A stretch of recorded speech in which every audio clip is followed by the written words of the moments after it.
রাস্তা মেরামত নিয়ে কেলেঙ্কারির অভিযোগ সোনামুড়া নগর পঞ্চায়েতের চেয়ারপারসনের ওয়ার্ডের কেলেঙ্কারি।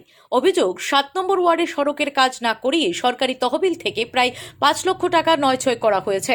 এই ঘটনায় ক্ষুব্ধ স্থানীয় বাসিন্দারা নগর পঞ্চায়েতের আধিকারিকদের কাছে ডেপুটেশন জমা দিয়েছেন।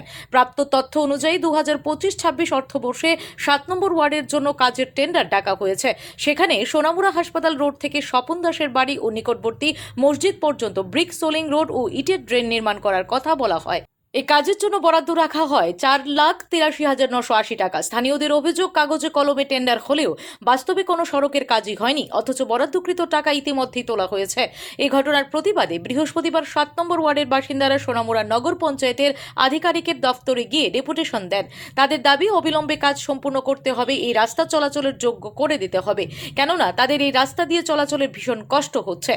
এ বিষয়ে নগর পঞ্চায়েতের চেয়ারপারসন জানান, বিষয়টি নজরে এসেছে, তদন্ত করে দেখা হবে। Bureau report, S Bharat live 24 hours. Deputation দিতে তো আমরা যে রাস্তাটা এটা কোনো কাজই করছে না, অল্প অল্প করতে কাজ কইরা শেষ কইরা এরপরে সব মানে একবারে তারা শেষ আর কাজ করতে কত নম্বর ওয়ার্ড? 7 নম্বর ওয়ার্ড। কোন রাস্তাটা এটা? 7 নম্বর ওয়ার্ড হাসপাতাল রোড। মানে কত পরিবার বসবাস এখানে? হ্যাঁ, নগর পঞ্চায়েত এলাকার কত নম্বর? 35।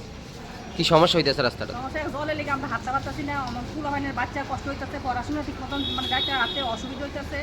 তারপরে মনে কর মানুষ হাঁটার চলাফেরা করতে পারতেছে না, কি একটা অবস্থা রাস্তার কোনো কেউ সমস্যা। রাস্তাটা তো অনেক কাজ করছে নাকি? তো রাস্তার কাজ অল্প অল্প কইরা তারা শেষে কাজ বন্ধ হয়ে দিছে, আর কাজগুলো করতেই না। রাস্তার জল জমে রয়েছে, রাস্তাতে আমরা হাঁটতে পারি না। আমার ওয়ার্ডে মোট ৩-৪টা কাজ বেরিয়েছে, সব কিছুই কাজই ভালো হয়েছে, কিন্তু একটা কাজ নিয়ে আজকে আমি দেখলাম কিছু লোক আমার কাছে ডেপুটেশন দিয়েছে।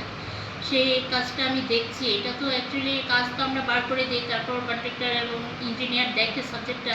আমি এটা আজকে ডেপুটেশন পেয়ে আজকে ওদের সঙ্গে আমি বসবো, কি হয়েছে আগে জানি, তারপর আমি এটা দেখছি।